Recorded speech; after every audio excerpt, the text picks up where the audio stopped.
Scary EIRE. EIRE is the Irish or Gaelic word for Ireland.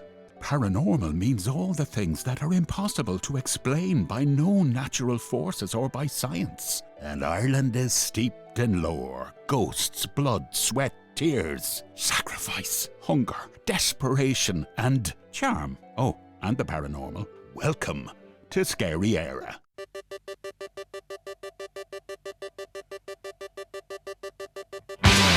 Mark Manning. You know, as I come to you from the studio here on the east coast of Ireland, it's lashing rain, the wind is howling, and we are definitely, my friends, in the midst of winter time. So it's great to hear from you again. Sorry if I haven't been around as much as I could have been, but I couldn't have been because I was away. What with New York and Edinburgh, I was a busy globe-trotting boy. I would just say in relation to Edinburgh, what a fantastic place, so atmospheric. Apparently it's built on, I think, 7 old dormant volcano sites. So consequently, the stone has a kind of sheen off it. It's a greyish yellow, very Hogwarts vibe to it. We were in the area of, I think it was Carlton, a place called Carlton, and you could just beyond us, the castle, of course, Edinburgh Castle, where every year the new year is seen in and the old one's seen out. And I spent about 2 hours up there. I'm sure there must be some ghostly goings on over the years. It's been occupied for several hundred years, I believe. A long time anyway. Just doused in history and, of course, all the military aspect of it, which I'd be very, very interested in. And as you're on the top of it, you're looking right out over that whole panoramic landscape, right down to the Firth of Forth, I think that's what it's called, looking out over it. And just amazing. But in respect of what we're doing here, Tara Moore, who's over in Ramsgate in the UK, but originally hails from Ireland. She's an author, and I have to be honest, she's my sister, my big sis, and I'm very, very proud of her. She's a great storyteller in her own right. Otherwise, she wouldn't be an author, would she? Speaking of writing and things such, Kieran Fanning, you might remember last year we had him in for Haunted Ireland. Well, he's got a new book on release, and I managed to get my hands literally on it in a bookshop, and he'll be telling you all about it. And it's beautiful. I mean, I'm not into promoting stuff, but I will always promote quality literature. And just to hold that book so beautifully illustrated as well. I'm not on commission, I'm just telling you like it is. I think it's all about mystical tales, etc. He can tell you himself. We're going to say hello to Eugene and his good lady and welcome them into the fold as well right here on Scary EIRE. He represents Afterlife Paranormal and he's been investigating for many years himself. And I think it's Valerie, his good lady. And I can let him tell you all about that shortly in the show as well.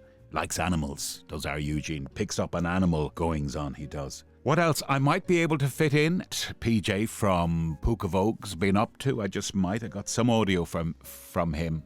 I've been waiting on Jenny's audio, but it still hasn't arrived as of Friday. And today is the day I'm putting it all together, so I might have to put that on ice until next time. I was looking for views on ParaUnity, as it's known.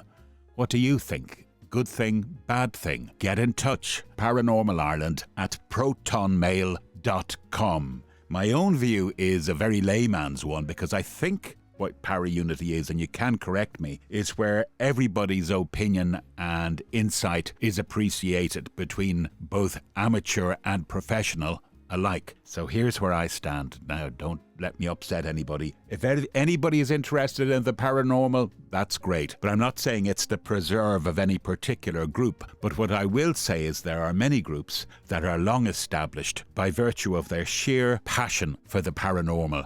And consequently, they've become very, very professional. Now, when I talk to them, a lot of them feature on this show, I tend to be in awe a bit and feel a bit of an imposter syndrome because I really only had the one paranormal experience, but as you'll be hearing soon, I've had some kind of weird ones as well. But I stay out of their way in kind of reverence because I know how professional they are. Be it Ghost Era with Anthony or Pucavogue or Emerald Isle Paranormal, Matthew in Supernatural. Oh, we'll be hearing from Matthew as well to talk about Orbs from Cork Supernatural Society. These people are in a different, how do I put it, league.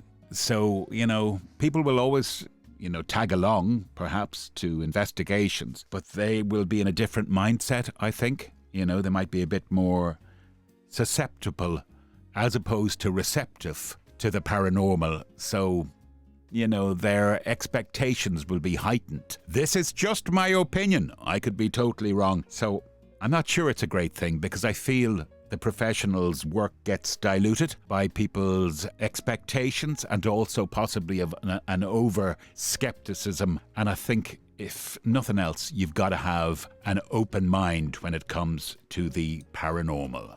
Now pay attention, because this is relevant to the next show we're going to do. Have you ever heard a strange noise?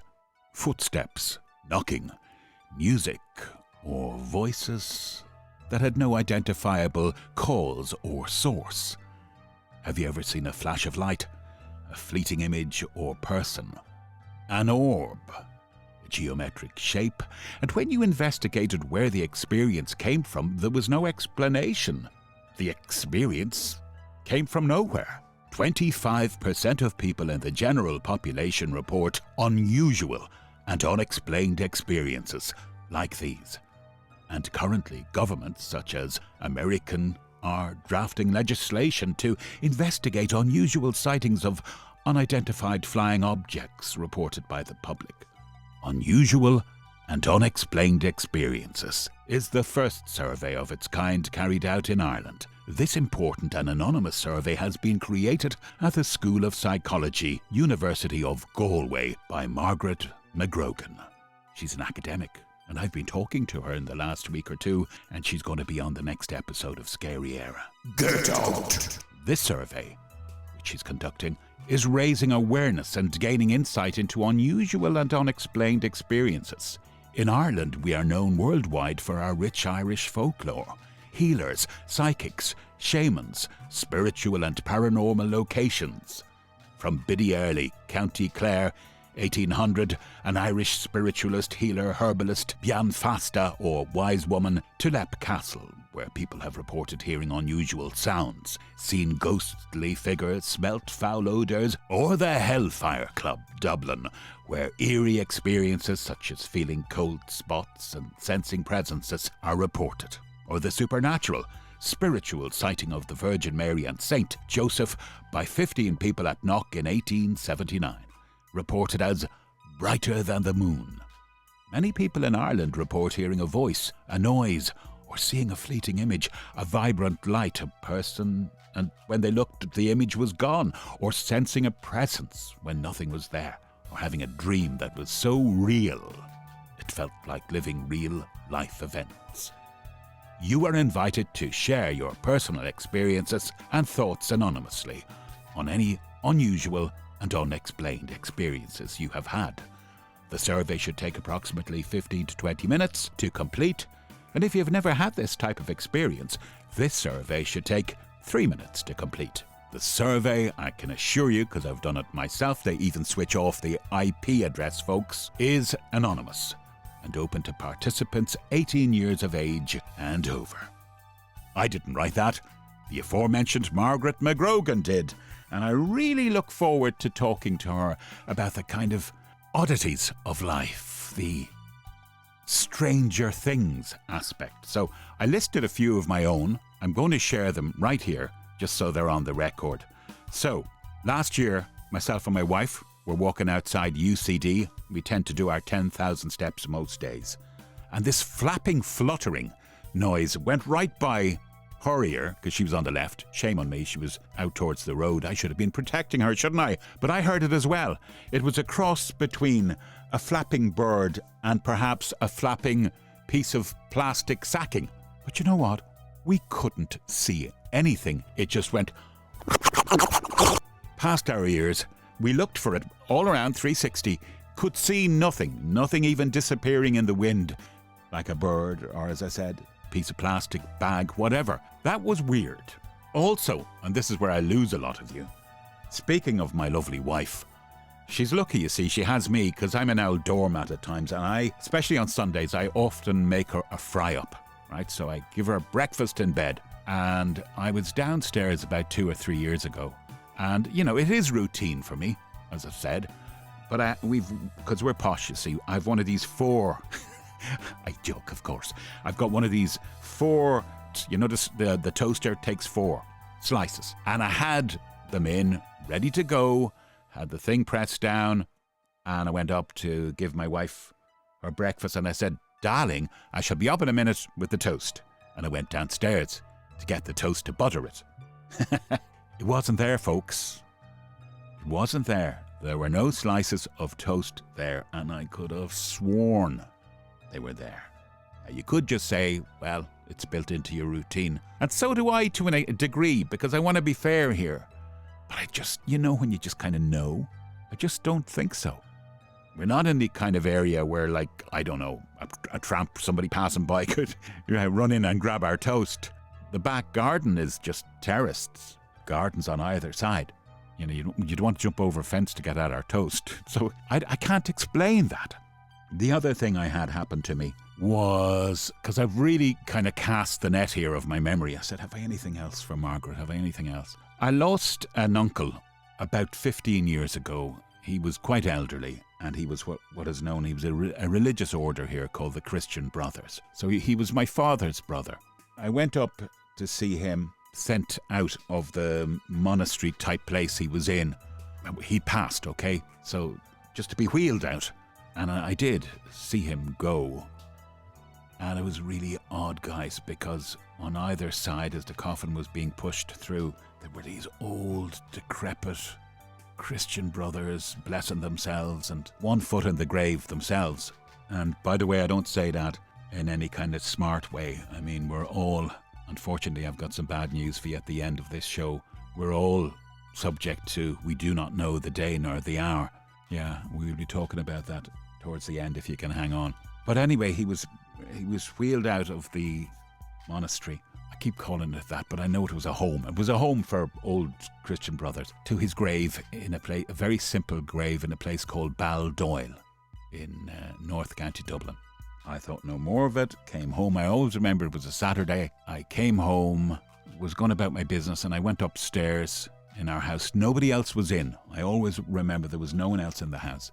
Kids were out, my wife was out.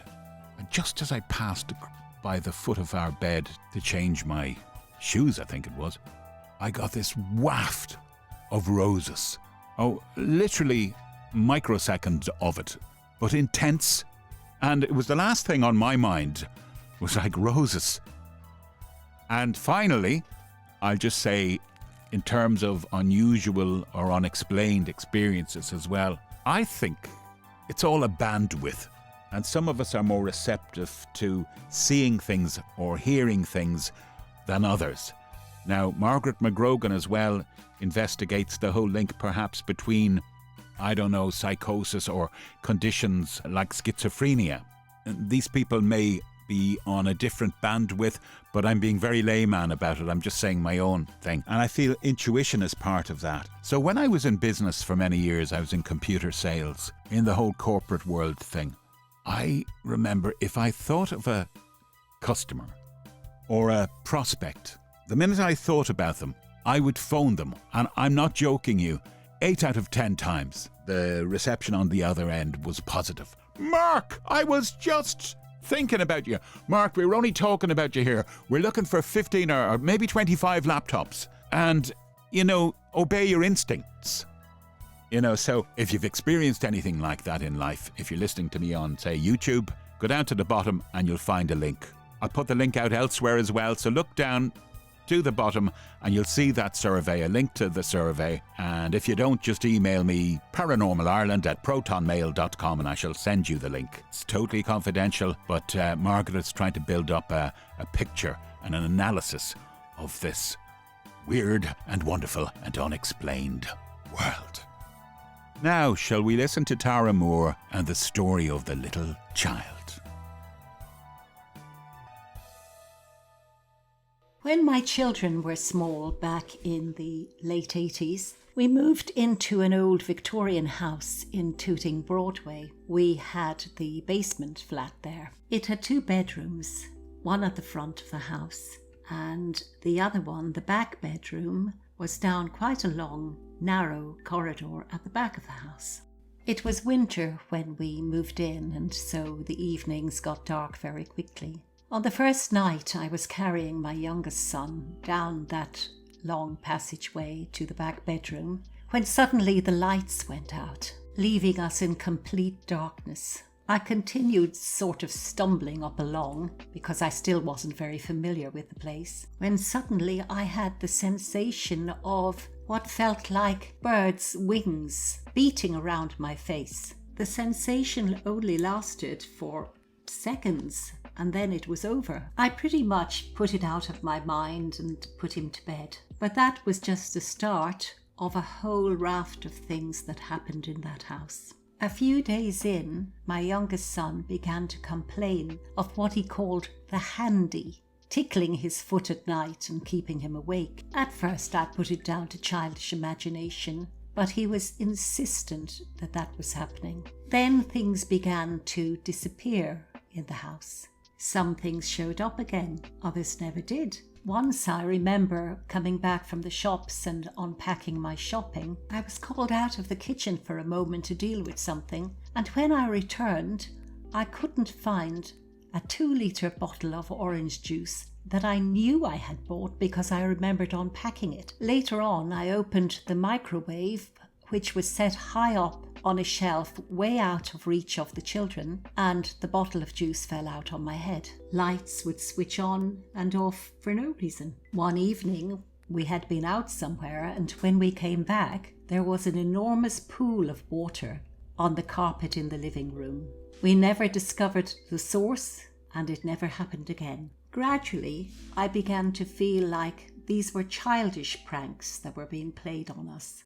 I became friendly with a neighbour opposite, an old Irish man who liked to come and visit in the evening, sit and have a cup of tea. There was a glazed door in the living room which looked out onto the corridor. We began to notice that at about 6 o'clock every evening, a small shadow would wander past the door, going in the direction of the back bedroom. I began to suspect we had the ghost of a child, which is why the tricks that were being played were so childlike. I thought it might also explain why toys were moved about the place and why my son's foot was being tickled.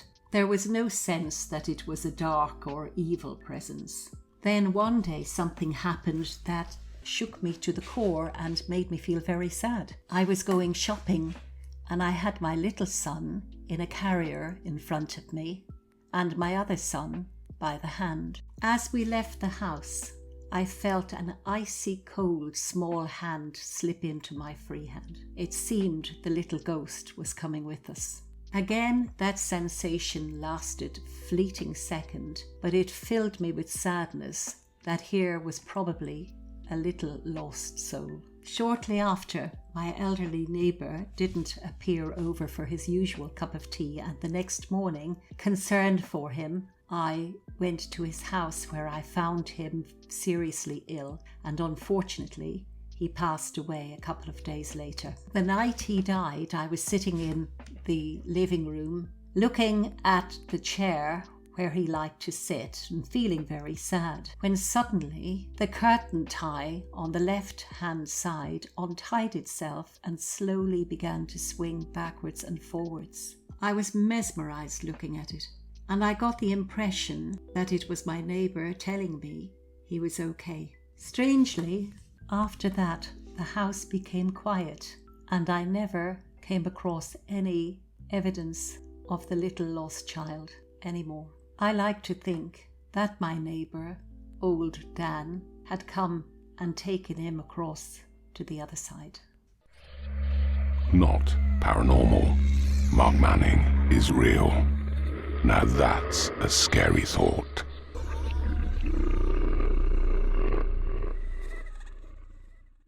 Now, I don't know how you feel about the subject of orbs.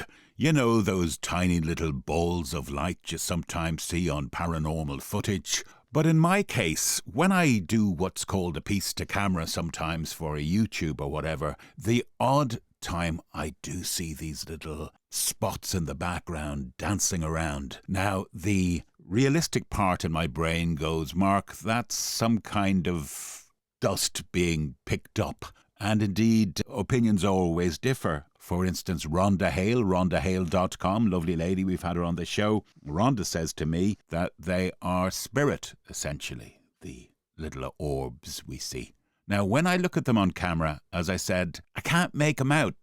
And it tends to be one camera in particular that seems to pick them up. It is an expensive camera, I have to say. But there they are, bobbing about in the background, sometimes in a playful manner. And as I said, I tend to push it out of my mind. But hold on, guys, revelation time. Recently, I was making a video, and I noticed on the playback there was an orb, and it was behaving unorb-like. It was doing the straight-up vertical thing you often see in UFO or UAP, whatever they call it these days, footage. You know, the shooting up vertically, and then it would go at right angles, like an inverted L, you know. It would go left, right, in a right angle. Down again it would go, and I thought, that just is not how dust behaves. Anywho, it's time now to reach out to Matthew Clark down in Cork Supernatural Society, who was initially very, very sceptical on the subject of orbs. But if you listen on, you'll see his scepticism eventually was swayed. Hello, Mark. Cheers for having me back on. This is Matthew Clark from the Cork Supernatural Society. When you were on to me recently, you were talking about other types of phenomena that we may have experienced. And one thing that jumped to mind, you asked me about orbs. Now, for years, I didn't have any belief in orbs, particularly in photographs or even in video, because that can be caused by so many things. Typically, like an orb in a photo is caused by dust or moisture in the air or something. But I wanted to talk about when my opinion started to change a little bit on them. When we investigated a castle called Carrickfuka Castle in Macroom. It's a tower house built between 1430 and 1450. And it's one of the more active castles that we've experienced in Ireland, as typically we don't find buildings that old to be that active. But anyway, to get on with it, we were there one night, and there was 4 of us in a small side room, and our motion light on the staircase went off. Kim was on the corner looking down, so she could see the motion light had gone off on the stairs. Now, we didn't think too much of that, because it could be a bird or a bat or whatever, but Kim would be quite sensitive, and she said that someone was close to us. And I'll never forget it. About a minute later, big ball of light kind of flew into the room. Now, me and Kim did see it. I think it was me and Dan that saw it. It kind of went over Kim's head, and just a massive ball of white light. And I saw it for 2 or 3 seconds before it disappeared into the wall. And it was just amazing. It was like such a bright light. A true light anomaly, I suppose. And over the years, we've noticed when we've got EVPs, particularly the ones on camera, when we've got EVPs on camera, we've often noticed small balls of light in those videos in the build-up to EVPs. And another one, when it comes to like a light anomaly or an orb, was a night in the former Madeleine Laundries here in Cork City. The Good Shepherd's Convent, but it was the site of a former Magdalene laundry. Me and Paul went there, and we'd had a really quiet night, but I remember seeing, very similar to Carrickfuka, this white ball of light go across the door in front of us. We actually managed to catch this one on camera, and I said it to Paul. He didn't see it, but I said it, that I'd seen it, and about a few seconds later, we started to get a load of the most extreme activity we've ever experienced. We heard a door slam upstairs, and then it's interesting, after that door slams, I saw another white ball of light, with my eyes now, not through the camera, come across the other side of the door, and that was also caught on camera. And that led on to, that was the only time we've fled a building in Ireland because of activity, because a few minutes later, it sounded like an extremely heavy bit of furniture got picked up and flung across the room above us upstairs.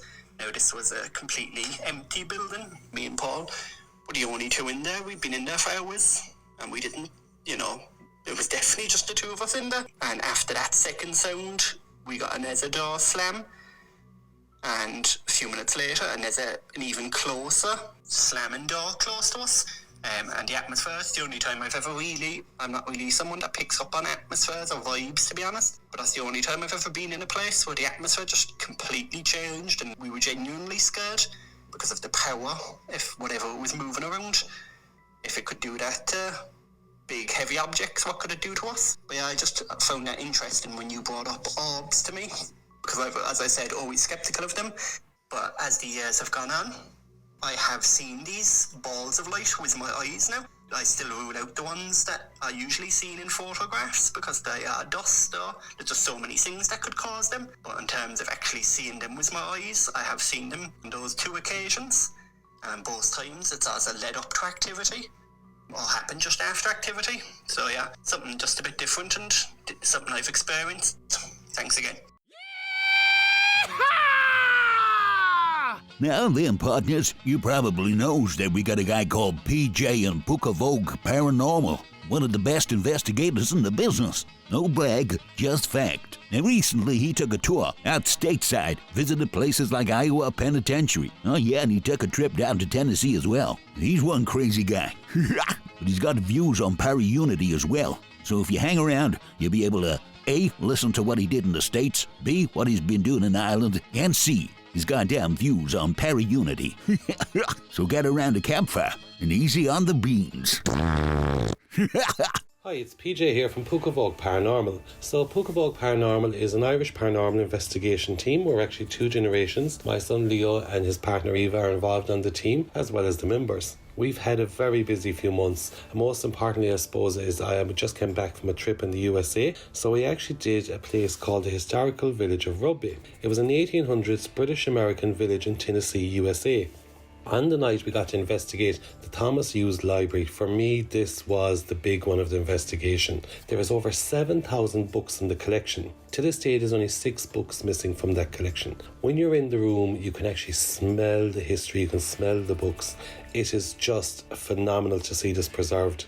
And of course, this has been founded back in the 1800s, and it was actually a German man that actually looked after the library. So even on the investigation, I actually spoke a bit of German, and we did get EVPs backed it. Now, we also had the schoolhouse, so we had motion tripwire activated and we got EVPs from the schoolhouse. Then, of course, there was the Uffington house. So motion sensor devices were activated upstairs on the rocking chair. We had unexplained bangs, EVPs, motion activated torch, and of course, these are all on our social media. But of course, we had Kingston Live. So this was Thomas Hughes' house. So again, on the night, we had EVPs, we had unexplained experiences. The REM pod was activating at the stairs right inside the door, and it just made a phenomenal investigation. And finally we had the teether. The teether was a bit lower, there was less activity, there was torch EVP sessions carried out by the ATSS Paranormal team, who were gracious enough to let me join on the night. But it was a phenomenal location. And actually, coming back to the Uffington house, Thomas's daughter and mother actually lived in the house, and if you look back at one of the videos in our socials, you can actually hear the EVPs of a mice and of a man, and I was the only male in the building. So very interesting capture. The library was built in 1882, and as I said, there's only 6 books unaccounted for. The Uffington house was the home of Madam Margaret Hughes and her granddaughter Emily. Margaret was mother to Thomas Hughes. She moved to Rugby at the age of 83 and lived there until her death. Some of her personal effects are still on display in the house. The Kensington Isle was built in 1883. This was originally built for the founder, which was Thomas Hughes, though he didn't stay long in this home. Thomas Hughes was English gentry, and of course he was an alma mater in England. What he wanted to conceive in this village was a class-free agricultural community. But it is amazing to go and see it, and when you're there and it's night time and you hear the crickets activating around you and they're making their noise, you're going around these 5 areas, and especially in the houses, it is a location that is phenomenal, and I would say to anyone, go there. And as I say, if it wasn't for ATSS Paranormal, I wouldn't have had the pleasure of being there. The next investigation in Iowa was actually the historical Scott County Jail. Now, Miranda Young of the Ghost Biker is part of the team that leads investigations there for Access, and of course I was there again with ATSS Paranormal. The jail itself was actually one of the oldest buildings in Scott County. It was built in 1904 using large sandstone from the local area. The walls are made of 5 by 4 by 3 foot blocks. The jailer's quarters are on the first floor, and on the third floor was added in 1922. It was to house maximum security prisoners. It housed about 50 inmates. For a short period of time in the 60s, inmates were housed at a new facility nearby. However, an escape in the original jail was reopened. The jail was closed for good in 2008, but you can still go there today and investigate it. Again, the clips from the investigation we have online. But I will say, when you're going around the jail, it is just phenomenal. The amount of activity we got downstairs from motion activated devices, again EVPs, upstairs around the cells. When you turn the lights out in this jail, it just comes to life. So I have to say, when I was up in Knoxville and with ATS Paranormal and going around these two investigations, I did so much to the trip. Now, previous to these two, I had also been down in the Idaho State Penitentiary. So in Old Idaho State Penitentiary, the building itself, you can actually feel the energy as you walk around. So when you walk up towards the gallows windows especially, and you go down to the drop, you can feel the energy below at the drop. Raymond Snowden's cell is marked as he was the last person executed there on October 18th, 1957. The buildings are so vast, the area is so huge, you would really need a full day there. Again, I've shared a clip of some of the cells, and you can go through every character that's there. And of course, typical, there was an Irishman that was in there as well. He was in there for fraud, so trust one Irish person to end up in the state penitentiary. But maximum security, it is so eerie. And even as you go towards the door out into their own special exercise yard, it was phenomenal. So all in all, in the American trip, what I took in was the old Idaho State Penitentiary. Then I flew up to Knoxville, where again with ATS Paranormal I did the historical Scott County Jail, and then from there the following night did the historical village of Rugby. But it has been a full-on couple of months because, of course, when we returned, we had Halloween. So we had a 2-night lockdown in Redwood Castle up in Lorne and Tipperary. So we had, of course, guests and our team with us for a Saturday night and a Sunday night. It was the bank holiday weekend before Halloween.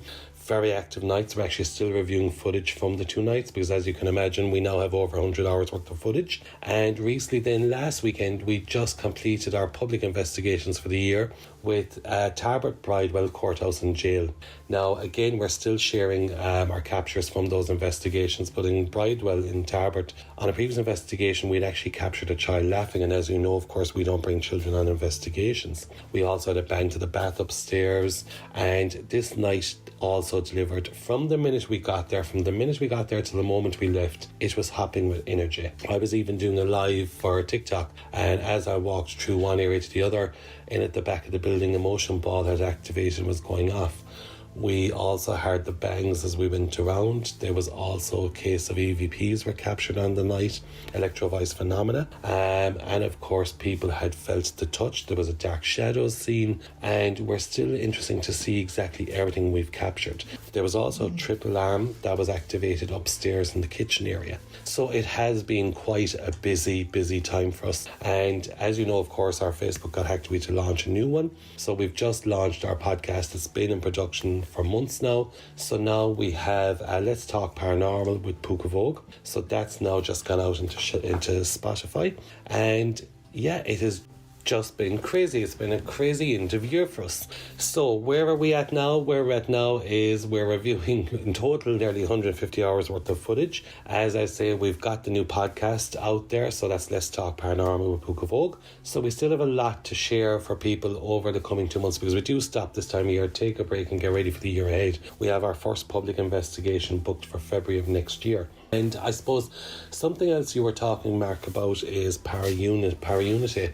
And I always say it's a word that can be overused. It can be a word that can be used for tagline. I'm very lucky within the paranormal world. As you know, of course, I'm an investigator for over 20 years. Myself and our team, we're in the space together as a family unit, I suppose, for well over 5 years now, 5 to 6. So that's a long time to be in the paranormal field. I do find people are very quick to cut you down Whereas what I do say I'm very lucky with is there are some great, fantastic teams that I work with quite a lot. We do a lot of things online together, we do shows together, podcasts, and again, all this is about raising the profile of paranormal for it to open more doors, more locations for everyone. So my biggest thing is I always feel if you can help another paranormal team get into a location, because we all need new locations, you are helping them to research, because we are paranormal investigators, paranormal researchers. You will never come across me or any of my team talking ill of anyone, because I don't believe in that. That's not how we do it. I always say anything we share, we let it up to people to decide.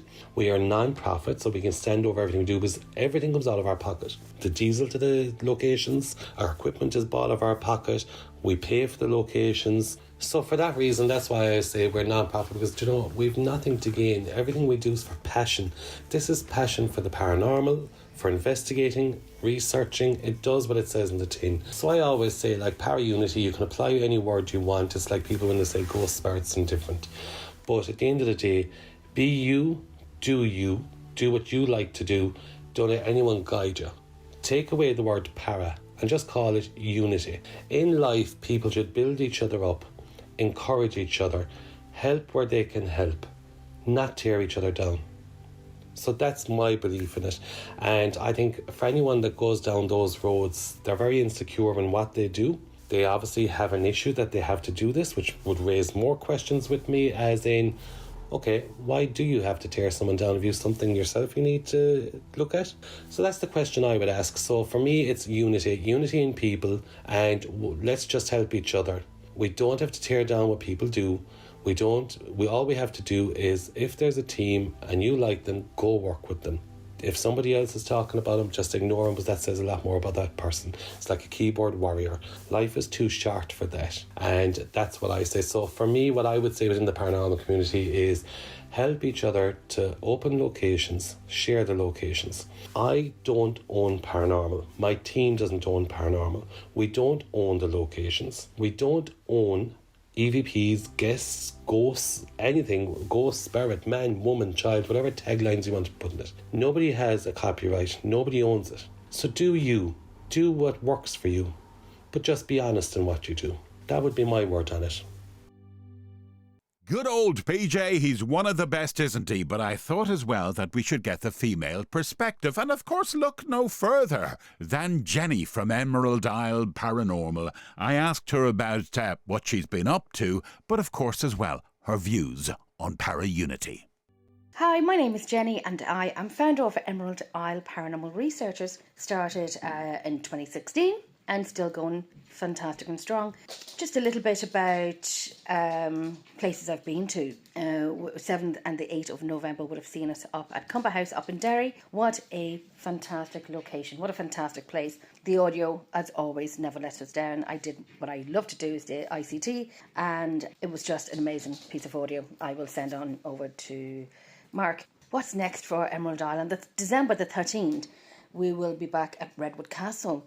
This will be the end of the year investigation. So it'll be, meeting up with friends before Christmas, doing a bit of a Christmas kindle and doing an investigation in Redwood. Absolutely love Redwood. Been doing it for many, many, many years. I will be hosting that with Kieran from Paranormal Resident, a very good friend of mine. Love working together. We just vibe on locations and investigations, and the energy with us just works amazing. We work hard and we play hard. What else do I have coming up? I have on the 6th of December on my podcast, Shadow Whispers in the Night, I have Daco Stoker joining me. He is the great grandnephew of Bram Stoker, and if you don't know who Bram Stoker is, he is a popular Irish author and the most famous book of Dracula. So that's fantastic. I'm looking forward to that. And then on the 20th of December, I have EVP expert. I mean, no, we don't like that word sometimes, but EVP expert Todd Bates will be joining me on the 20th of December.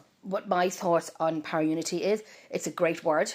Sometimes it works and sometimes it doesn't. You know, people use it as a badge of honour, but don't honour it, really. You will get some people who work fantastic together, and I've worked with some amazing people, and you will get some people who uses the word very loosely, but really genuinely become the bullies of the paranormal world. And that's unfortunate to say. I've experienced it myself. You know, I think it's a word that people use for popularity and so on and so on. And as I said, it's not executed in that style or manner. I think sometimes it's a smokescreen, and again, that's unfortunate. But it does work.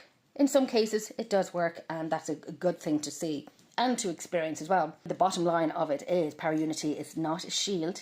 It is not a practice. It's showing respect, showing support, holding ourselves to a higher standard. Anything less than that is just words. It's not ParaUnity at all. But hope to see it getting better in the future. That's all we can hope for. Work together, share location, share audio, and so on and so on. You know, it's good. Hopefully, like I said, hopefully it will get better. But yes, that is my intake of what I'm doing this year, where I have been, where I am going, and who knows what 2026 holds for Emerald Isle Paranormal Researchers. So I want to wish everyone a very, very happy Christmas. Hope to see you all in the new year. Mark Manning. Hi, my name is Kieran Fanning, and my new book is called Enchanted Ireland. It's a sequel to Haunted Ireland, which was a ghost story from every county in Ireland. Enchanted Ireland is a magical tale from every county in Ireland, but many of the tales include the supernatural. For example, the story from Limerick is called Sean O'Hay and the Fairy Ball, and it's about an encounter that a piper called Sean O'Hay has with the fairy queen called Anya. The County Galway story also features another fairy theft, but this time the bride of a new marriage is stolen and kept underground.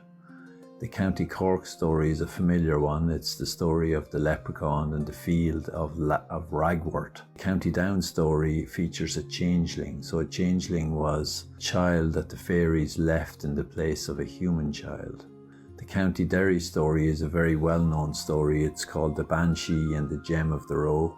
The story from County Kildare features a puka, which was a kind of a supernatural fairy that could turn into an animal, often a horse, and sometimes a donkey, and they were often afraid of iron and played tricks on humans, like taking them on wild rides across the countryside.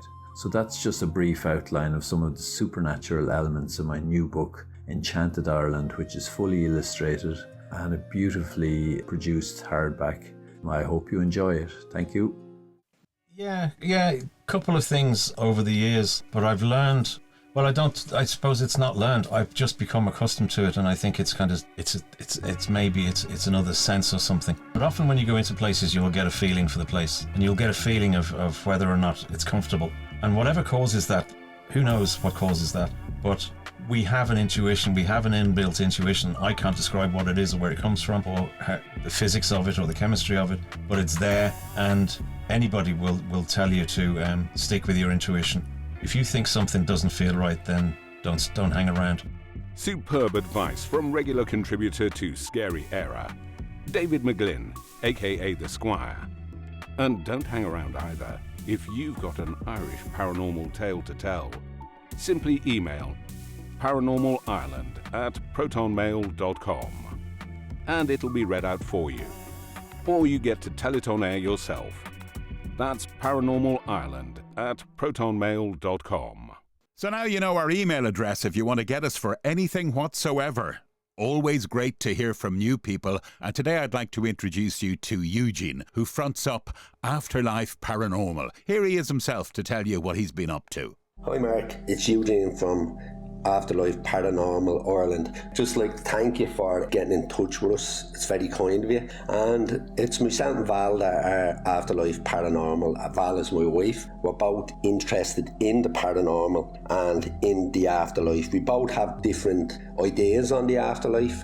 So that makes it good for us, because going into any investigations, we have two separate ideas of maybe what's going on, or we both get different results, and it works out really well. So we've investigated a lot of places, like Leap Castle, at least 7 times, Redwood Castle on several occasions, and one of the biggest ones we were at an investigation on was Sharon Rectory in Donegal. We've been to Limit Valley Workhouse in Northern Ireland, Rosscastle in Cavan, and various other locations. A couple of home investigations. Get out! Probably one of the biggest things was Sharon Rectory. Really good investigator. A lot of activity there. Actually, it was probably the spookiest place I've ever been. And in fact, it was kind of, when I was there, I wouldn't let anybody be on their own. That's how kind of weird it was there. And it is a really good place. I've been to the Titanic pump house and dry dock. We were there with another group, friends of ours, ParaUnity from Claudy. So what we do is we go to everywhere, all these different locations, and what we try to do is find out, is there a residual energy there from people that lived there before. I pick up a lot on animals, which was pretty unbelievable. I went to Rosscastle in Cavan, knew nothing about the castle, kept getting the presence of a dog, and later on it turned out that a young girl had died there, but she actually had a dog. We went into one of the rooms, and up on the wall was the picture of the young child and the dog. So I don't know how much more you need to know about us. It's just something we love doing. I've done an interview with Anthony Kerrigan from Ghost Era. I done that interview about 3-4 years ago, and it was about the afterlife, people's perception on paranormal investigators, and also on visitation dreams. So that actually covers exactly what we do. So the interview was really good. I was nervous with Anthony at the start, but over the last couple of years I've spoken to Anthony a few times, and he's actually someone I'd like to meet, actually, as they say, in the flesh, and someday I hope to meet him personally. I'm not sure what else information you need for us. If there's anything, you can just let me know. Yeah, I could talk all night. Once I start, I can't stop, because the interview with Anthony was supposed to be something like 40-45 minutes, and I think I had him on for about an hour and a half. I think I drove him mad. But yeah, that's it. I love it. ParaUnity, that's what it's all about. We have a team, as I said, ParaUnity. We've been on many of an investigation with them. We met up lots of times. I don't know how many times, countless. I've met a lady medium, Kate Houston. She's from up around Donegal there. I've met her a few times. So we've met a lot of people. We like to keep in touch with everyone. And we all, as I always say to them, we're all heading towards the same goal, but just taking different paths. So that's about it. I'll leave it with you, and thanks very much for contacting me. Wow, Eugene and Afterlife Paranormal seem to have quite a lot going on. Just 1 second, though, if you are listening to me, Eugene.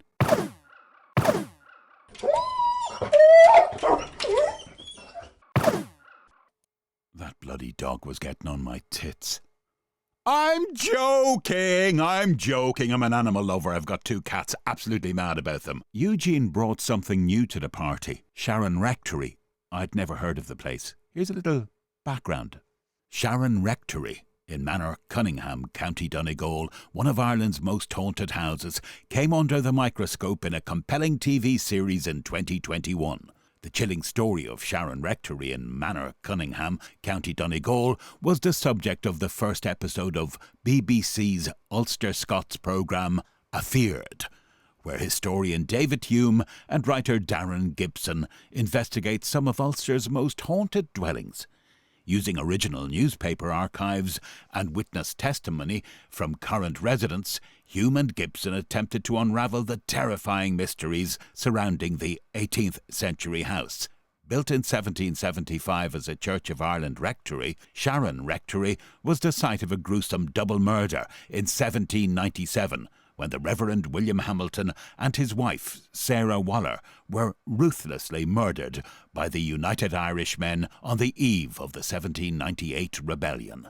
The ancient mansion is said to be haunted by lost souls and a malevolent spirit that gives the house a demonic presence. Sharon Rectory fell into disrepair following years of disuse, but was bought by Vincent and Lisa Tully in the 1990s. The couple renovated the dilapidated property and moved in with their 2 daughters, Emma Louise and Victoria. They almost immediately began reporting sightings of a blue lady, while Emma Louise, who still lives on the property, claims that she has been bitten, scratched and terrorized by demonic ghosts. Emma Louise has published a book, The Haunting of Sharon Rectory, detailing her terrifying experiences in the house, while she also runs a Facebook page to give regular updates about the haunted mansion. Now, Emma Louise will definitely be on my list of possible guests, so there you go. Bertie Brosnan here. Recently did the Scary Era podcast with Mark and I really enjoyed it. Hopefully you can listen to that podcast as well. But I'm a filmmaker, author and video producer for anyone that doesn't know me.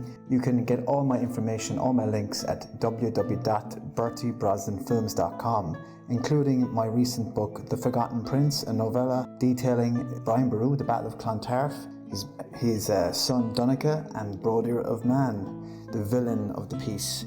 This is a part of a trilogy and I'm writing the sequel at the moment. You can get it via my shop at www.bertiebrosnanfilms.com or just go on to Amazon and type in The Forgotten Prince, Bertie Brosnan, and it should come up. Thank you so much.